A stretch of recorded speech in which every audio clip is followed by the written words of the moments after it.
Hello and welcome to my channel. My name is Sotonye Afiesimama and this is Today in History for the 19th of June. Let's go back to the year 936, and on this day, Louis IV, pictured here, was crowned King of France. He reigned as King of West Francia, which was what France was called at the time, from 936 to 954. He was a member of the Carolingian dynasty. He was the only son of King Charles the Simple and his second wife, Eadgifu of Wessex, daughter of King Edward the Elder of Wessex. His reign is mostly known thanks to the Annals of Flodoard and the later Historiae of Richerus. Another Louis today, and it's the year 1269. King Louis IX of France decrees all Jews must wear a yellow badge in public or be fined 10 livres of silver. Yet another Louis on this day in 1464. This time Louis XI. He forms the postal service. 1862. Slavery was outlawed in US territories. So not the United States now, but the territories that the United States administers. Next, it's the year 1865. On this day, the now famous Juneteenth, which was the day that slaves were officially freed. And as you can see from here, it's commemorated. For these pictures, I shall read a bit about the significance of this day and then of this building. But let's leave the image here for now. You can zoom in and see the Emancipation Proclamation text in Texas. So, Juneteenth, obviously the word is a portmanteau word. So it's two words that have come together to form one word, June and 19th.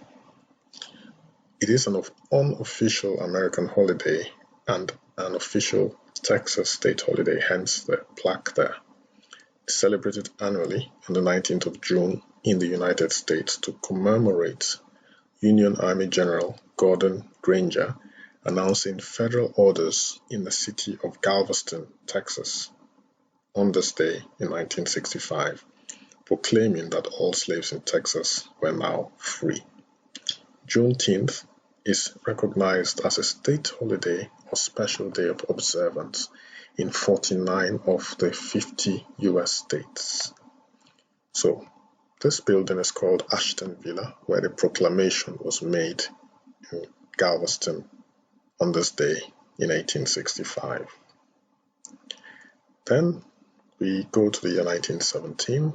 The British royal family, which has had strong German ties since George I, renounces its German names and titles and adopts the name of Windsor. 1924, a man called Pavel Nerny runs world record 1,500 meters in 3 minutes 52 seconds. Pavel Johannes Nerny was a Finnish middle distance and long distance runner. He was called the Flying Finn or the Phantom Finn as he dominated distance running in the early 20th century.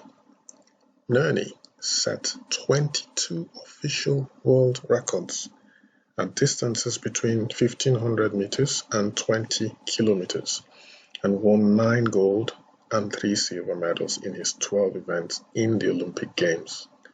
At his peak, Nurmi was undefeated for 121 races at distances from 800 meters upwards. Throughout his 14-year career, he remained unbeaten in cross-country events and the 10,000 meters. 2 years later, in 1926, the Ford Bailey becomes the first African American to perform on Nashville's Grand Ole Opry. We move on to the year 1963 now, and Valentina Tereshkova was the first woman in space. She returns to Earth on this day.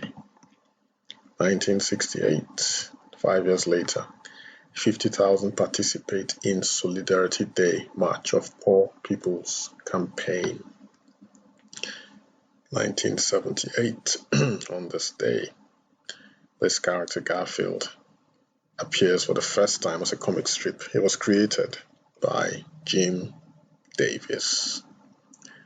1987, on this day, the Supreme Court rules school teaching evolution need not teach creation. 2012, Saudi Arabia. A man is beheaded for witchcraft and sorcery. Sad day. So this still happening in the 21st century.